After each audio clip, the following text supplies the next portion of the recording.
2015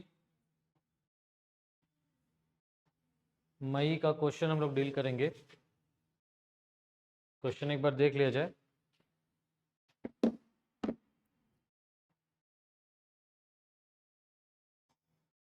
शायद ये चैप्टर मेरे ख्याल से एडिशन है ना पुराने सिलेबस के कंपैरिजन में। यही वजह है ना कि ज़्यादातर क्वेश्चन जो स्कैनर में ऐड हुआ वो आईपीसीसी, पहले आईपीसीसी में था ये, और ये एडवांस वाला वर्जन, ये वाला वर्जन तो खैर आईपीसीसी में भी है, बच्चों के स्कैनर में दिया तो हम लोग कर ले रहे हैं।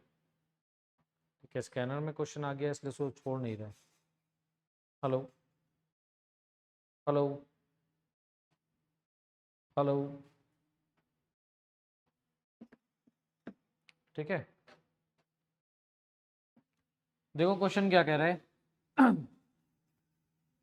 Messrs Piyush limited had the following among the ledger opening balances on January 1, 2014। तो मेजर पीयूष लिमिटेड के अकाउंट में बैलेंस दिया हुआ है 11% डिवेंचर्स अकाउंट जो कि 2002 में इशू हुआ था, उसका बैलेंस है 80 लाख रुपए। डिवेंचर रिडेम्पशन रिजर्व में बैलेंस है 70 लाख रुपए। 13.5% डिवेंचर्स इन स्नेहा लिमिटेड जिसका फेस वैल्यू है 30 लाख, उसमें बैलेंस है 29 लाख का।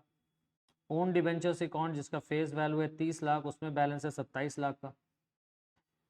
As 31st December 2014 was the date of redemption of the 2002 debentures, the company started buying own debentures and made the following purchases in the open market। फिर क्या है, 31 दिसंबर 2014 जो कि डेट ऑफ रिडेम्पशन था डिबेंचर्स का, 2002 के इशू वाले debentures का रिडेम्पशन डेट आ गया था, तो कंपनी ने अपना ही डिबेंचर मार्केट से खरीदना शुरू करा। 1 फरवरी 2014 को इसने खरीदा है 5000 डिबेंचर्स, 98 रुपीज़ कम इंटरेस्ट, यानी 98 रुपये जो प्राइस है इसमें इंटरेस्ट का प्राइस इंक्लूडेड है। एंड 1/6/2014 में 5000 डिबेंचर्स खरीदा है और ये 99 रुपीज़ एक्स इंटरेस्ट पे है, यानी इसमें इंटरेस्ट का अमाउंट एक्स्ट्रा होगा। हाफ ईयरली इंटरेस्ट जो ड्यू होता है वो है डिबेंचर्स पे, वो 30 जून और 31 दिसंबर को है। On 31st December 2014, the debentures in Sneha Limited were sold for ₹95 each ex interest। 31 दिसंबर 2014 को डिबेंचर्स इन स्नेहा लिमिटेड जो था 13.5% उसको बेच दिया गया है 95 रुपये एक्स इंटरेस्ट पे। On that date the outstanding debentures of messrs Piyush limited were redeemed by payment and cancellation. और इसी डेट पे जो आउटस्टैंडिंग डिबेंचर्स है मेसर्स पीयूष लिमिटेड में, उसको रिडीम करा गया पेमेंट करके और रिडेम्पशन और कैंसल्ड करके। तो अकाउंट बनाना है लेजर अकाउंट। कौन कौन सा अकाउंट बनाना है? एक अकाउंट बनाना है डिबेंचर रिडेम्पशन रिजर्व अकाउंट, एक अकाउंट बनाना है ओन डिबेंचर्स अकाउंट।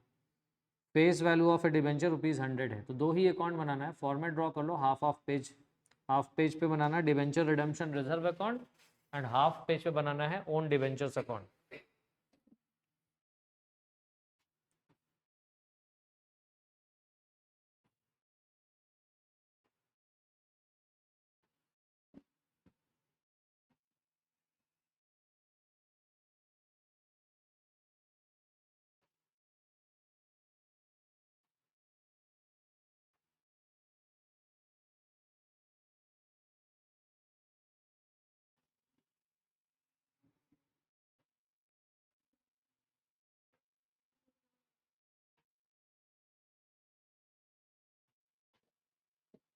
दोनों अकाउंट का फॉर्मेट ड्रॉ कर लीजिए।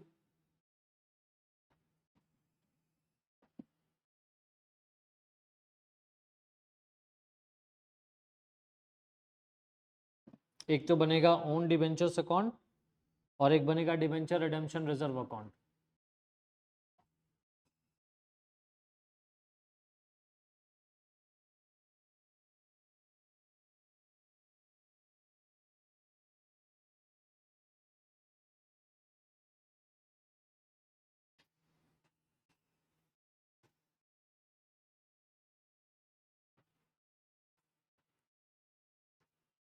देखो जहां डिबेंचर रिडेम्पशन रिजर्व अकाउंट में सिंगल कॉलम का अमाउंट लिखना, वहीं ओन डिबेंचर्स अकाउंट में चाहो तो सेपरेट इंटरेस्ट के लिए, नॉमिनल वैल्यू के इंडिकेशन के लिए सेपरेट सेपरेट कॉलम्स डाल सकते हो, यानी दोनों साइड 3-3 कॉलम करके भी बना सकते हो, और नहीं तो फिर सिंगल कॉलम में भी चलेगा।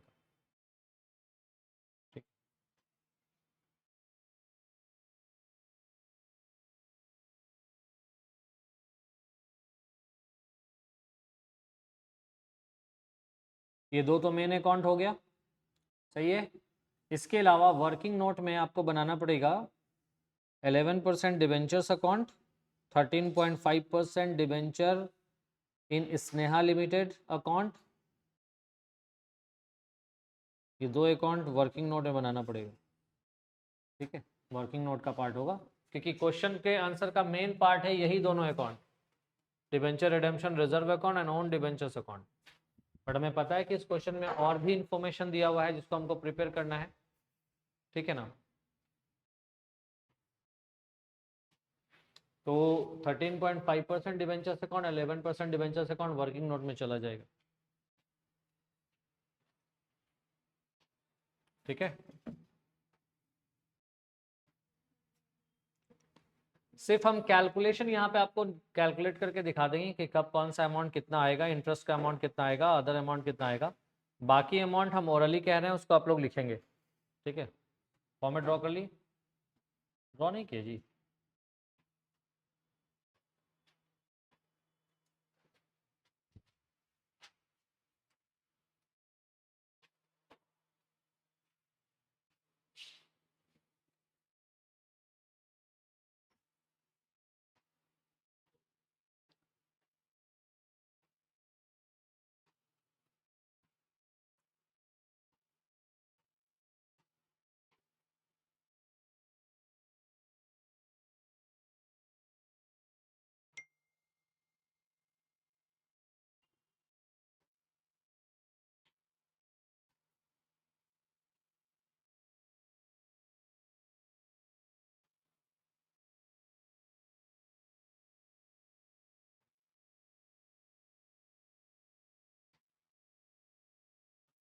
हो गया, फॉर्मेट हो गया। सबसे पहला काम ये करेंगे कि जो चार अकाउंट हमने बनाया है उन चारों अकाउंट का बैलेंस लिख लेंगे। And when you write down the balance, ध्यान में ये रखना है कि कौन सा अकाउंट एसेट है और कौन सा अकाउंट लाइबिलिटीज है, उसके अकॉर्डिंगली आप बैलेंस लिखिएगा। जैसे यहाँ पे डिबेंचर्स अकाउंट आपको पता है कि ये क्या है, डिबेंचर्स, डिबेंचर्स एक लाइबिलिटी है, कैसा बैलेंस होगा, क्रेडिट। डिबेंचर रिडेम्पशन रिजर्व भी लाइबिलिटी साइड ही जाता है, इसका भी कैसा बैलेंस होगा, क्रेडिट। रिजर्व का पार्ट है ये, किसका पार्ट है, रिजर्व का पार्ट है, क्रेडिट बैलेंस। ये इन्वेस्टमेंट है, ये एसेट है, डेबिट बैलेंस। और ये ओन डिबेंचर्स भी खरीदा गया, ये भी एसेट्स है, इसका भी कैसा बैलेंस होगा, डेबिट बैलेंस, ठीक है। तो लिखते चलेंगे बैलेंस को। डिबेंचर रिडम्पशन रिजर्व अकाउंट में लिखेगा, क्रेडिट साइड में डेट दीजिएगा जनवरी 2014 जनवरी 1। डिबेंचर रिडम्पशन रिजर्व अकाउंट में credit side, debenture redemption reserve account में क्रेडिट साइड।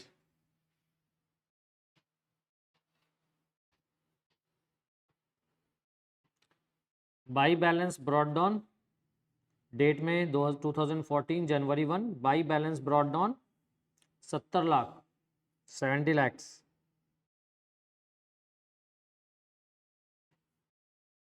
लिख लिए।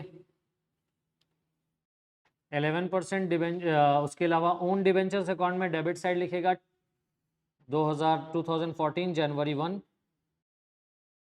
To balance brought down, to balance brought down, नीचे में, नीचे टू बैलेंस ब्रॉट डाउन के नीचे लिखेगा ब्रैकेट में, सिंगल कॉलम बनाया ना, सिंगल कॉलम बनाया तो वहाँ पे ब्रैकेट में नीचे में मेंशन करिएगा face value 30 lakhs, face value 30 lakhs inner column में, क्लोज कर लो ब्रैकेट। और अमाउंट वाले कॉलम में लिखोगे 27 लाख, ठीक है। टू बैलेंस ब्रॉट डाउन लिखोगे, टू बैलेंस ब्रॉट डाउन, और उसके नीचे ब्रैकेट में फेस वैल्यू 30 लैक्स, ठीक है। और अमाउंट वाले कॉलम में कितना जाएगा, 27 लाख, 27 लाख का इन्वेस्टमेंट दिया हुआ है ना, सही है। On debentures account. अब आगे बढ़ो, वर्किंग नोट वाले में अमाउंट में लिखना 11% डिबेंचर्स अकाउंट में लिखेगा बाई बैलेंस ब्रॉट डाउन 2014 जनवरी 1, by balance brought down 80 lakhs, 11% debentures account में by balance brought down 80 lakh.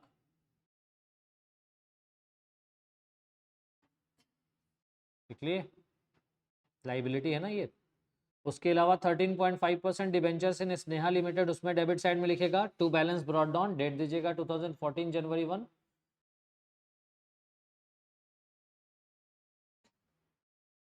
To balance brought down,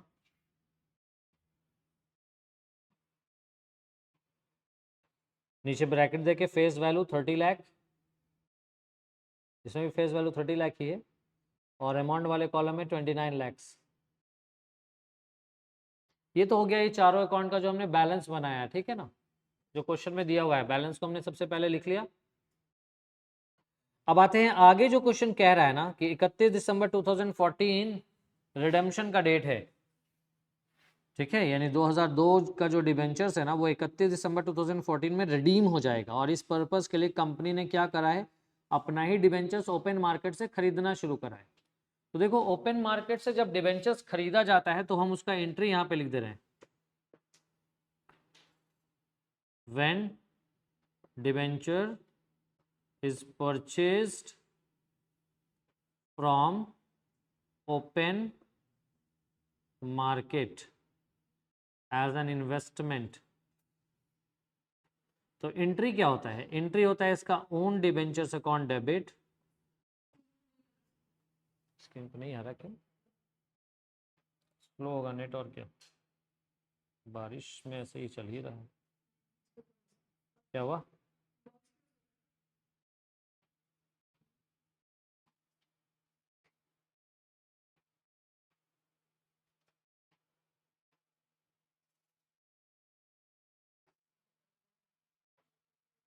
ठीक है, एंट्री क्या होगा, एंट्री होगा own debentures account debit,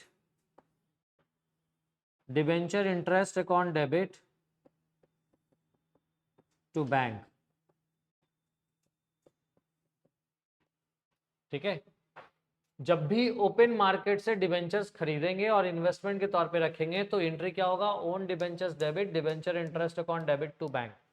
debenture interest तभी आएगा जब लास्ट इंटरेस्ट का डेट में और डेट ऑफ परचेज में डिफरेंस हो। तो इंटरेस्ट का डेट पता है कि क्या है, इंटरेस्ट का डेट दिया हुआ 30 जून और 31 दिसंबर, और डिबेंचर कब खरीदा है, 1 फरवरी में और 1 जून में। तो यहाँ पे भी इंटरेस्ट चार्ज होगा, यहाँ पे भी इंटरेस्ट चार्ज होगा। अब इंटरेस्ट का अमाउंट मार्केट से चूंकि डिबेंचर खरीद रहे हैं तो इंटरेस्ट अलग से है या इंटरेस्ट इंक्लूडेड है, ये हमें ये टर्म से पता चलता है, किससे, कम इंटरेस्ट मतलब इसमें इंटरेस्ट का अमाउंट इंक्लूडेड है, एक्स इंटरेस्ट इसमें इंटरेस्ट का अमाउंट अलग से है। समझ आया बात।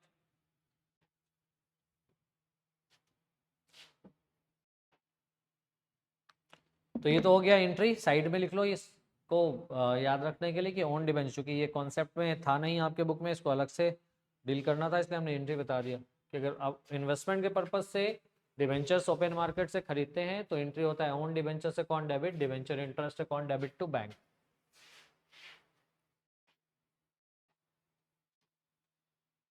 ठीक है ना, इसका मतलब ओन डिबेंचर्स को डेबिट करेंगे ना, है ना।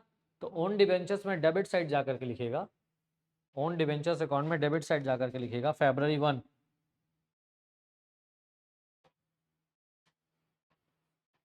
February 1, February 1 टू बैंक, और वहां पे ब्रैकेट में दे दीजिएगा note number 2, note number 2 to bank लिख दिए ओन डिबेंचर्स में, February 1 में टू बैंक करके नोट नंबर 2। तो ओन डिबेंचर्स में यहाँ पे जितना अमाउंट आना है ना वही अमाउंट वहां पे लिखेंगे। ठीक है, इंटरेस्ट का एंट्री अलग से, इंटरेस्ट का एंट्री कहाँ जाएगा हम डिस्कस करेंगे, किस तरफ लिखेंगे। पहले हम अमाउंट कैलकुलेट कर लेते हैं। जो डिबेंचर्स खरीदा गया है वो कितना डिबेंचर खरीदा गया है, लिखेंगे यहाँ पे परचेज प्राइस ऑफ 5000 डिबेंचर्स ना, 98 रुपीज के हिसाब से खरीदा गया है। कितना होगा ये, 98 इंटू 5000 इंटू 98 कितना होगा, ये आएगा 4,90,000। ठीक है, देखो अगर एक्स इंटरेस्ट रहता ना तो यहाँ पे सीधा अमाउंट लिख देते 4,90,000, लेकिन ये 98 रुपीज का जो प्राइस है ये कम इंटरेस्ट, क्या ये हम यहाँ लिख दे रहे हैं, कम इंटरेस्ट। तो इसमें से इंटरेस्ट माइनस करेंगे, लेस इंटरेस्ट। इंटरेस्ट का अमाउंट कैसे निकलेगा? तो डिबेंचर्स 5 लाख का है, आया ना? समझ लो, नोट करने का तो टाइम मिलेगा ना। 5 लाख का डिबेंचर से इंटरेस्ट रेट कितना परसेंट है? 11% है। तो 5 लाख इंटू 11%, और पिछले डेट जो कि 31 दिसंबर से लेकर के 1 फरवरी तक में कितना महीना गुजरा है? 31 दिसंबर तक में से लेकर के 1 फरवरी तक में कितना महीना गुजरा है बताओ? 1 महीना, सिर्फ जनवरी ही गुजरा ना, तो 1 महीने का इंटरेस्ट निकल जाएगा। कितना आ रहा है देखो, कैलकुलेट करो अमाउंट।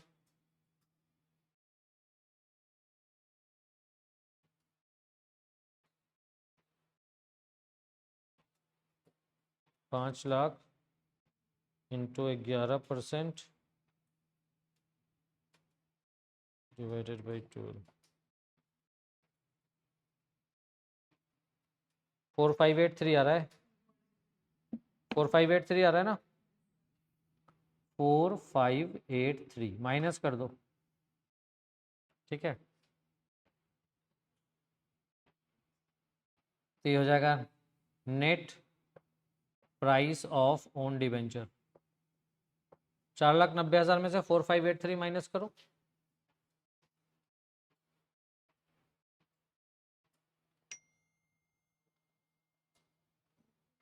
485,417 कितना आ रहा है? ये अमाउंट लिख दीजिए डेबिट साइड जाके।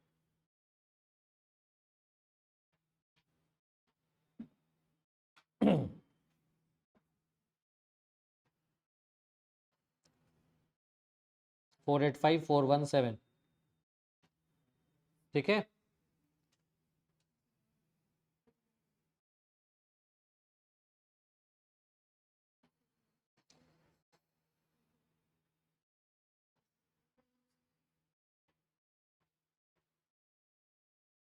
हो गया। नेक्स्ट डेट देखिए, 1/6/2014 ना, 16 क्या हुआ, कट गया क्या?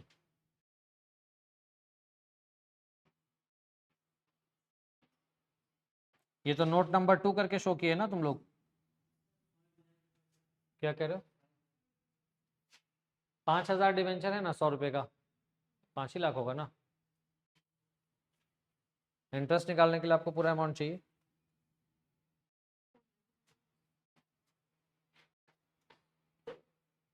हो गया? फिर लिखोगे जून 1, the next date is own investment account में ही लिखना है जून 1, ठीक है? To bank. देखो यहाँ पे कम इंटरेस्ट था ना, तो वर्किंग नोट में हमको निकालना पड़ा इंटरेस्ट माइनस करके। अगर एक्स इंटरेस्ट रहेगा तो क्वेश्चन आसान है। जैसे सेकंड वाले पोर्शन में क्या कह रहा है, 5,000 डिवेंचर्स 99 रुपीज पे खरीदा है, तो 5,000 टू 99 रुपीज वहीं पे ब्रैकेट में लिख लेना, टू बैंक, नीचे ब्रैकेट देके 5,000 इंटू 99 कितना रहे?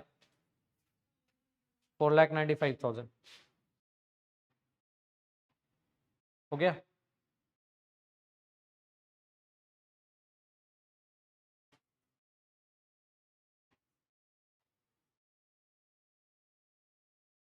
कोई दिक्कत? यहां तक समझ में आया?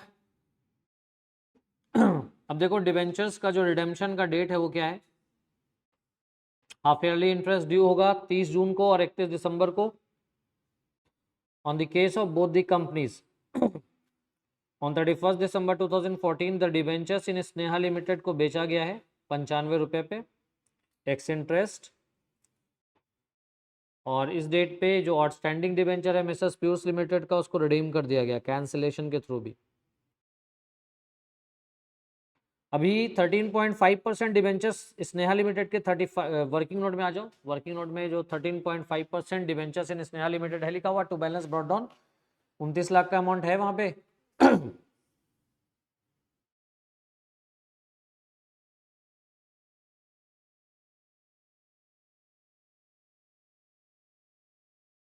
इसको बेचा गया है, कितने रुपए में बेचा गया है? कब बेचा गया है?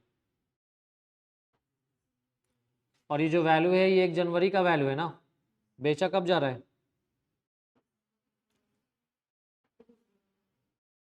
अगर हम ये माने, क्योंकि इसमें इसके इंटरेस्ट के बारे में कुछ कह रहा है क्या कि कब कब इंटरेस्ट मिल रहा है, 13.5% डिवेंचर्स के बारे में कुछ कह रहा है कि कहाँ पे कितना इंटरेस्ट मिल रहा है।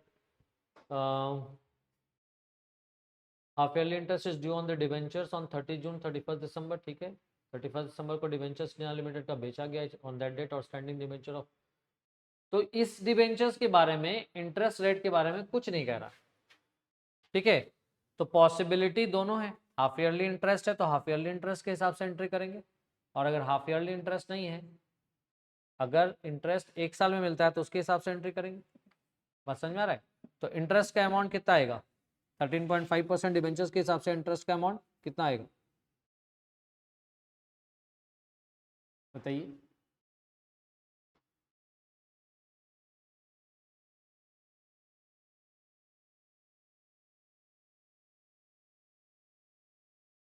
कितना आएगा?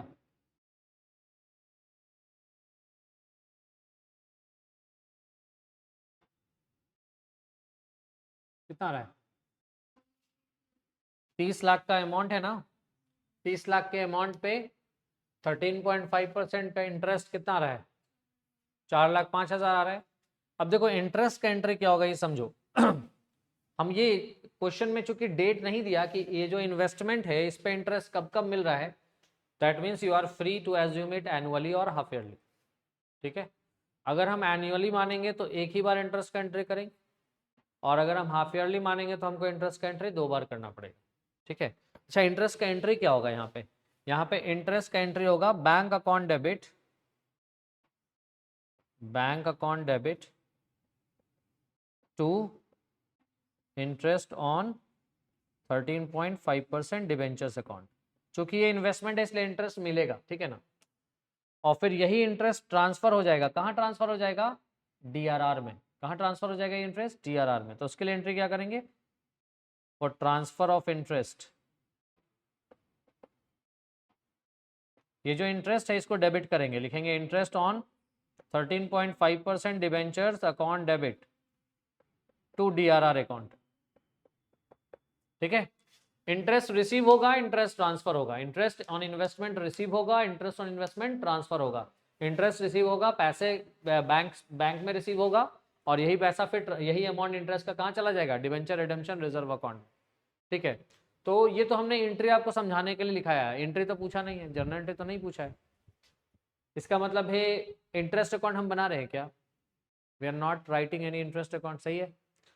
तो और बैंक अकाउंट भी नहीं बना रहे, तो इस एंट्री का करने का जरूरत नहीं है, इसका करने का जरूरत है कौन से अकाउंट में, तो डीआरआर के क्रेडिट साइड में जाइए, दिसंबर 31 का डेट दीजिए, डीआरआर के क्रेडिट साइड में जाइए, दिसंबर 31 का डेट दीजिए, लिखिएगा by interest on 13.5%,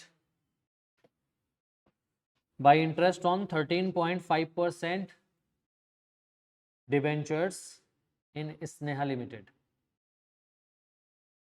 by interest on 13.5% debentures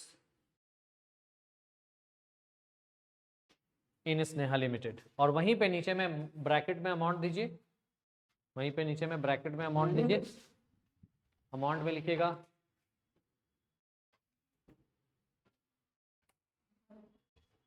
amount लिखिएगा वहां पे, इन्वेस्टमेंट 30 लाख है ना, 30 लाख इंटू 13.5%, 30 लाख इंटू 13.5%, एक ही बार फुल अमाउंट, ठीक है। वहां पे स्टार लगा के नीचे में मेंशन कर दिएगा, it is assume that debenture is charged annually on December 31, just because question में क्लैरिटी नहीं है इसलिए। 30 लाख इंटू 13.5% कर लिए,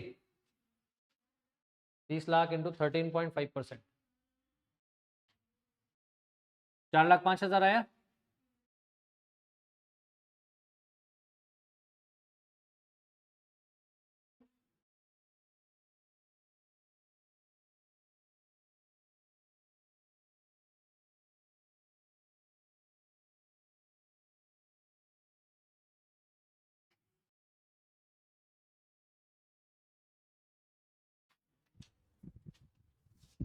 सीए इंटर में ना इसका पूरा डिटेल आएगा आप लोगों के लिए, यहाँ पे चूंकि उतना डिटेल इन डेप्थ है नहीं, और ये एक ही क्वेश्चन है ऐसा, आईपीसीसी में भी पूछा हुआ एक ही क्वेश्चन है, और चूंकि स्पेसिफिकली मेंशन कर दिया है तुम लोगों के बुक में कि एक्स इंटरेस्ट कम इंटरेस्ट वाला क्वेश्चन आउट ऑफ सिलेबस से बाद में डिस्कस होगा, बट चूंकि फर्स्ट टाइम इंक्लूजन है इसलिए हम लोग क्वेश्चन कवर करते हुए चल रहे हैं, और आप लोग भी क्वेश्चन को प्रैक्टिस कर लीजिए, ठीक है, कोई गारंटी नहीं आ जाए।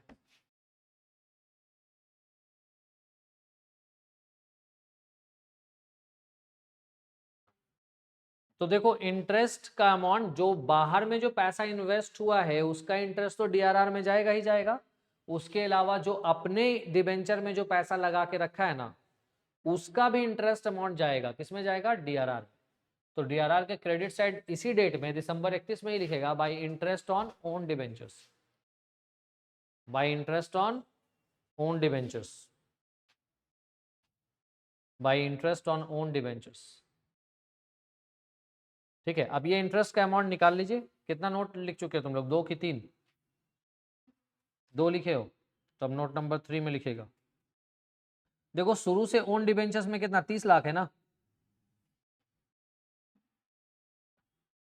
30 लाख है ना, तो इंटरेस्ट ऑन ओन डिबेंचर्स का जो अमाउंट होगा वो होगा 30 लाख इंटू 11%।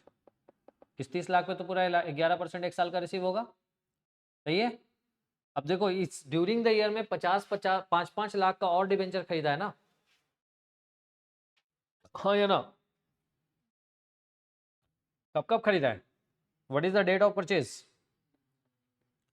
5 लाख का डिबेंचर्स 11% ये खरीदा है 1 फरवरी, कब खरीदा है, 1 फरवरी, तो 1 फरवरी से लेके 31 दिसंबर तक कितना महीना होता है, 11 महीना होता है ना, तो 11 महीने का इंटरेस्ट आएगा इस 5 लाख पे, 2 बार 5-5 हजार डिबेंचर खरीदा है ना, यानी 5-5 लाख रुपए का डिबेंचर 2 डिफरेंट डेट पे इस साल फिर खरीदा गया, तो उस पर भी तो इंटरेस्ट अर्न होगा, तो उस पर कितना इंटरेस्ट बनेगा। तो चूंकि एक डिबेंचर खरीदा है 1 फरवरी को, तो 1 फरवरी से 31 दिसंबर तक 11 महीना का इंटरेस्ट हो गया, प्लस 5 लाख का और डिबेंचर कब खरीदा गया है बताओ, व्हाट इज द डेट, 1 जून, तो यहाँ पे 7 महीने का इंटरेस्ट आएगा, तीनों अमाउंट जोड़ लीजिए कितना आ रहा,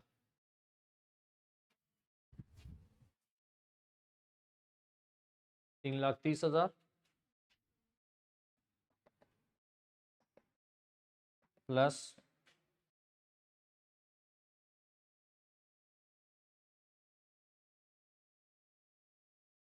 55,000 50416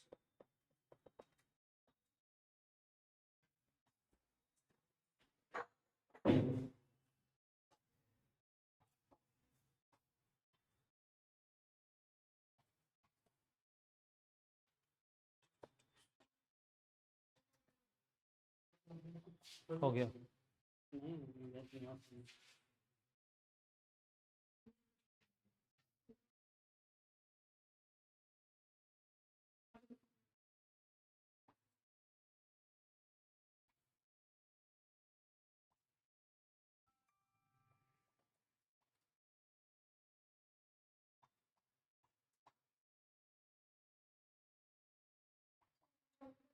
4,12,500 आया, 4,12,500,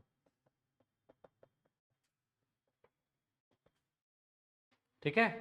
देखो अगर जर्नल एंट्री कहता ना, तो जर्नल एंट्री में बहुत सारे एंट्री होते हैं, अभी इंटरेस्ट का भी एंट्री करना पड़ता, इस इंटरेस्ट का एंट्री, इसके इंटरेस्ट का भी एंट्री बता दे, जैसे ये जो बाहर का इन्वेस्टमेंट है उसका एंट्री है, ये बाहर जो भी पैसा आप इन्वेस्ट करोगे तो उसमें इंटरेस्ट मिलेगा ना कैश में, ये उसका एंट्री है।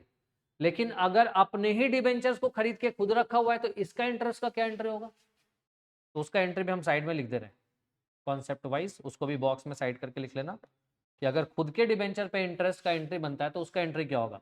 उस केस में एंट्री होगा debenture interest account debit to bank account to interest on own debentures account, ठीक है। यानी जब भी ड्यू डेट आएगा उस डेट में डिबेंचर इंटरेस्ट का टोटल अमाउंट ड्यू करेंगे, डेबिट करेंगे, जितना अमाउंट आउटसाइडर को पेड होगा वो बैंक में चला जाएगा, और जितना अमाउंट कंपनी ने खुद के डिबेंचर खुद खरीद के रखे हुए हैं वो आ जाएगा इंटरेस्ट ऑन ओन डिबेंचर में, और यही interest on own debenture transfer होगा, कहां ट्रांसफर होगा, डीआरआर में। कहां ट्रांसफर होगा, exactly interest on own debenture से अकाउंट डेबिट टू डीआरआर। तो चूंकि हमने ये अकाउंट तो बना नहीं रहे, हम तो सिर्फ ये अकाउंट बना रहे हैं, तो ये वाला इंटरेस्ट सिर्फ हमने रिफ्लेक्ट करा।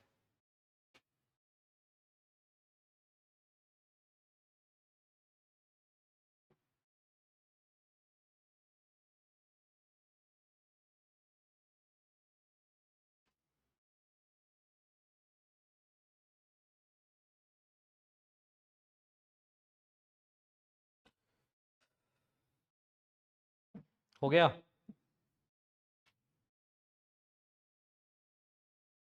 कर लिए। तो डीआरआर अकाउंट में क्रेडिट साइड में लिख लीजिए दिसंबर 31 में ही by interest on own debentures account 4,12,500, note number 3 दे दीजिएगा वहां पे, डीआरआर में लिख लिए, सही है। तो इंटरेस्ट का एंट्री हो गया जो कि इन मिडिल में आएगा दो बार, 31 जून और 31 दिसंबर को as per the question. But चूंकि हमने इंटरेस्ट का अकाउंट बनाना नहीं है क्वेश्चन में, तो इसलिए सिर्फ जो डीआरआर को जो एंट्री इफेक्ट कर रहा है उसका ही एंट्री हमने करा। जैसे कि यहाँ पे एक डीआरआर का इफेक्ट हो रहा है, कहाँ गया, मिटा दिया क्या वो, हाँ ये एक एंट्री इफेक्ट हो रहा है डीआरआर का, मार्किंग कर दे रहे, एक ये एंट्री डीआरआर का और एक ये वाला एंट्री, सिर्फ इसका ही एंट्री रिकॉर्ड किया हमने डीआरआर, लिखा ना, क्रेडिट साइड दो ही एंट्री लिखा हम लोगों ने, ठीक है। अब आगे बढ़े, इन्वेस्टमेंट अकाउंट में आ जाइए, वर्किंग नोट में इन्वेस्टमेंट अकाउंट है ना लिखा हुआ, इन्वेस्टमेंट अकाउंट में टू बैलेंस ब्रॉड डाउन लिखे हुए हो 29 लाख रुपए ना, क्रेडिट वर्किंग नोट में 13.5% डिवेंचर्स इन स्नेहा लिमिटेड नहीं है, उसी अकाउंट में to balance brought down 29 lakh लिखा है ना आपने, हाँ लिखा है ना। अब देखो इन्वेस्टमेंट में अगर पैसा इन्वेस्ट होगा तब रिकॉर्ड करेंगे, और जब बेचा जाएगा तब रिकॉर्ड होगा, दो पॉसिबिलिटी। इस क्वेश्चन में अगर आप ध्यान दो तो इन्वेस्टमेंट के बारे में क्या कह रहा है, फर्दर इन्वेस्टमेंट हुआ है क्या या इन्वेस्टमेंट बेचा गया है। 31 दिसंबर 2014 को जो डिबेंचर है स्नेहा लिमिटेड का उसको बेच दिया गया, कितने में बेचा है, ₹95 एक्स इंटरेस्ट, इंटरेस्ट अलग से, तो इंटरेस्ट अलग से तो टेंशन नहीं है, कितना में बेचा है सीधा सीधा निकल जाएगा। और अगर कम इंटरेस्ट बोलता तो इंटरेस्ट का अमाउंट माइनस करके निकालना पड़ता, और जब अगर कम इंटरेस्ट देता ना क्वेश्चन में तो आपको ये भी जरूर से बताता कि इंटरेस्ट का ड्यू डेट क्या क्या है, जून और दिसंबर है या सिर्फ दिसंबर, क्योंकि जाहिर सी बात है ना उसके हिसाब से इंटरेस्ट का अमाउंट वेरी करेगा, ठीक है, depending upon the last due date. तो यहाँ पे सीधा क्वेश्चन बोल दिया एक्स इंटरेस्ट, तो क्वेश्चन थोड़ा सा इजी है कंपैरेटिवली। सीधा जाइए इन्वेस्टमेंट अकाउंट में क्रेडिट साइड में डेट दीजिए दिसंबर 31, स्नेहा लिमिटेड का जो इन्वेस्टमेंट है, हाँ स्नेहा लिमिटेड का इन्वेस्टमेंट जिसमें to balance brought down 29 lakh रुपए लिखा हुआ है ना, उस अकाउंट में जाइए, क्रेडिट साइड में लिखेगा दिसंबर 31 में by bank, by bank, by bank लिख दिए, ₹30 लाख इंटू 95%, नीचे ब्रैकेट देखे 30 लाख इंटू 95%। कैसे पता चला कि ये 95% है, तो नीचे में डिबेंचर का बोल रहा है ना कि डिबेंचर है कितने का, 100 रुपए का है, और नहीं भी बोलता है ना तो नॉर्मली इसको हम फेस वैल्यू, यहाँ तो दिया होता face value of a debenture was 100, ठीक है, और यहाँ पे डिबेंचर में ही इन्वेस्टमेंट करा है तो इसका भी फेस वैल्यू कितना लेंगे, 100 ही लेंगे, तो 100 का डिबेंचर 95 रुपये में बेच रहे तो 95% वैल्यू मिलेगा। तो फेस वैल्यू 30 लाख है ना डिबेंचर का, तो 30 लाख का 95% रिकवर होगा, 29 लाख का नहीं, 30 लाख का 95% रिकवर होगा। तो 30 लाख का 95% कितना आया, 2.50 लाख 50 हजार, कितने का नुकसान हुआ, what is the amount of loss, कहाँ से 1,50,000, कितना है इन्वेस्टमेंट में बैलेंस, 29 है ना, debit side to balance brought down कितना है, 29 लाख है ना, 29 लाख है ना, और 28,50 में बेचे ना, तो 29 लाख का इन्वेस्टमेंट 28,50 में बिकेगा तो 85,000 ना लॉस हुआ। हाँ तो क्रेडिट साइड में जाकर के लिखो लॉस का जो अमाउंट है ना, लॉस का एंट्री ट्रांसफर होगा डीआरआर में, तो वहां पे क्रेडिट साइड लिखेगा by debenture redemption reserve dash दे के loss on investment, by debenture redemption reserve, dash देकर लॉस ऑन इन्वेस्टमेंट। लिख लिए? डीआरआर अकाउंट में चले जाओ, डेबिट साइड में लिखो डीआरआर के डेबिट साइड, इसमें क्रेडिट गया तो डीआरआर में डेबिट होगा, डीआरआर के डेबिट साइड जाके लिखोगे 2। सुनोगे नहीं तो उल्टा पुल्टा अकाउंट में लिख दोगे, पूरा अच्छे से सुनना है, फोकस। 13.5% डिबेंचर्स अकाउंट में 50,000 का लॉस, क्रेडिट साइड लिखे ना 13.5%। जब तक हम अकाउंट चेंज करने के लिए नहीं बोलेंगे तब तक उसी अकाउंट में लिखना है। तुमने लिखा ना बाई बैंक 28,50,000, तो उसी अकाउंट में क्रेडिट साइड पे लिखना है by debenture redemption reserve account dash दे के लॉस ऑन इन्वेस्टमेंट 50,000। लिख लिए? अब वो अकाउंट क्लोज कर दो, उसको वर्किंग नोट वाला अकाउंट क्लोज हो गया, 29 लाख 29 लाख दोनों साइड आ गया, वो अकाउंट क्लोज। अब डीआरआर अकाउंट में आओ, डेबिट साइड में, वहां पे लिखोगे 2 13.5% debentures in Sneha limited account, 13.5% debentures in Sneha limited account as देकर लॉस।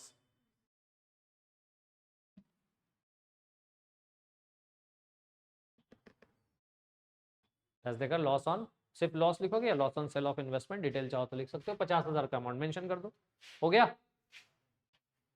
कोई दिक्कत? अब देखो यहां पे सिर्फ ये वाला इन्वेस्टमेंट, जो आउटसाइड का पैसा इन्वेस्ट करके रखा हुआ है 30 लाख रुपए, चलो वो तो बेच दिया, लेकिन जो खुद का ही डिबेंचर खरीद के रखा हुआ उसका क्या करेंगे? तो वो कैंसल्ड होगा। क्या होगा? कैंसल्ड। और उसका एंट्री क्या करेंगे? डिबेंचर्स कैंसिलेशन का ओन डिबेंचर्स अकाउंट में जाइए, 10 मिनट वेट करो ना सामने रूम में, ओन डिबेंचर्स अकाउंट में जाइए, चले गए? लिखेंगे by 11% by 11% debentures account dash देके cancellation of own debentures, by 11% debentures account dash देके कैंसिलेशन ऑफ ओन डिबेंचर्स। लिख लिए? अब है अपना खुद का डिबेंचर, इसका कितने का है? 30 लाख का ये, और 10 लाख 5 लाख 5 लाख 10 लाख का ये, टोटल कितना? 40 लाख। तो 40 लाख का अमाउंट मेंशन करिए वहां, 40 लैक्स 40 लैक्स।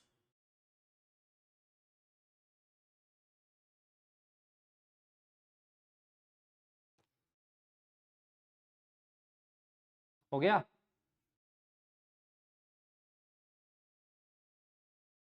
अब इन्वेस्ट इसको ओन डिबेंचर्स को बैलेंस करो, देखो किस साइड घट रहा है। अगर ओन डिबेंचर्स में वैल्यू, अगर डेबिट साइड कम हो रहा है, ठीक है, तो इसका मतलब प्रॉफिट है, और अगर क्रेडिट साइड में ओन इन्वेस्टमेंट का वैल्यू कम हो रहा है, ओन डिबेंचर्स का वैल्यू, तो लॉस है। तो देख लो किस साइड अमाउंट शॉर्टेज है।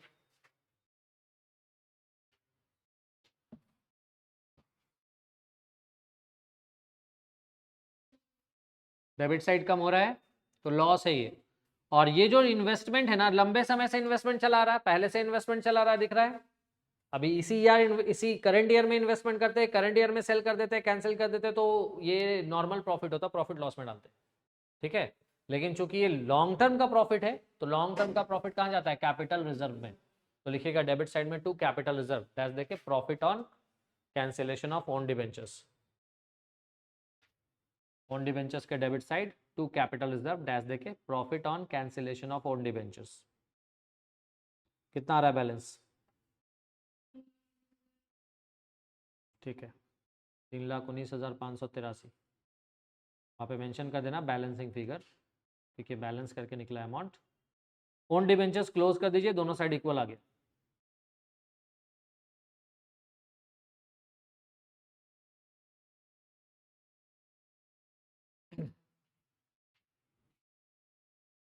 हो गया?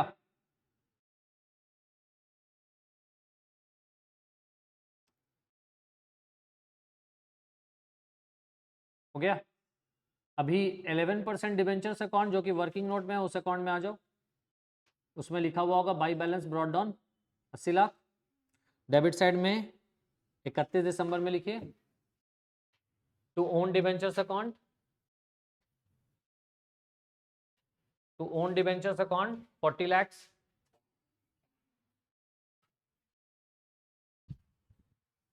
और टू बैंक 40 lakhs। 40 लाख का खुद का डिबेंचर कैंसिल करा और बाकी का पेमेंट करा, तो 40 लाख का टू ओन डिबेंचर्स लिखाएगा, 11% डिबेंचर्स अकाउंट में debit side, to own debentures 40 lakh and to bank 40 lakhs, हो गया। अब देखो यहाँ पे 4 अकाउंट में 3 अकाउंट बैलेंस हो गया ना, 2 वर्किंग नोट का दोनों बैलेंस हो गया है ना, और एक मेन अकाउंट आपका ओन डिबेंचर्स वो बैलेंस हो गया। अब बचा क्या, डीआरआर बचा ना। पता ही है कि जब सारा डिबेंचर्स रिडीम हो जाता है तो डीआरआर का बैलेंस कहाँ जाएगा, जनरल रिजर्व में ट्रांसफर कर दो to general reserve balancing figure.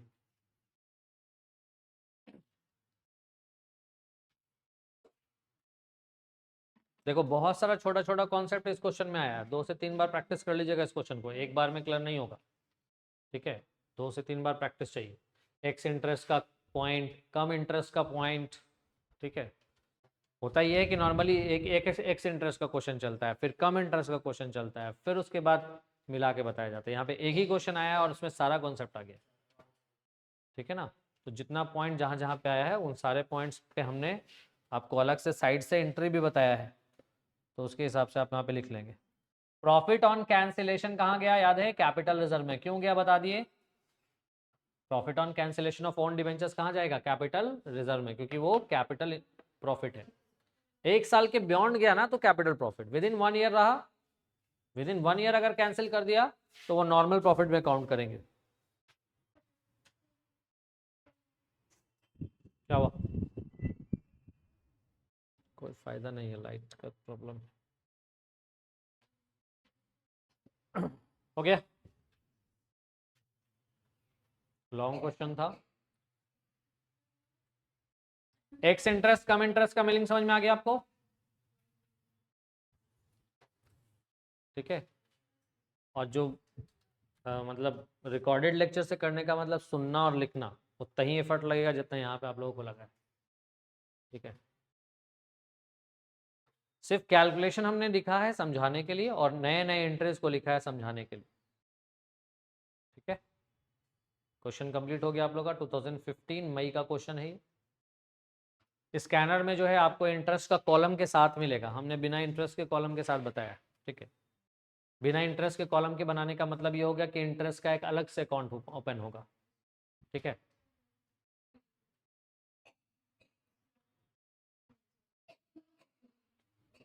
Revision कर लीजिएगा इस क्वेश्चन को, कोई एक्स्ट्रा क्वेश्चन नहीं दे रहे हैं, सेम क्वेश्चन रिवाइज कर लीजिए, ठीक है।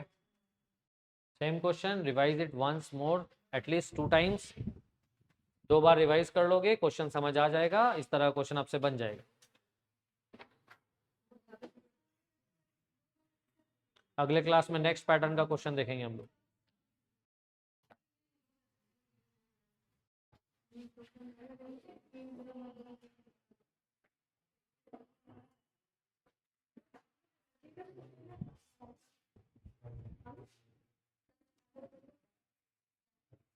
हाँ दे देगा, 10 मिनट रुको ना, इसको क्लोज करो।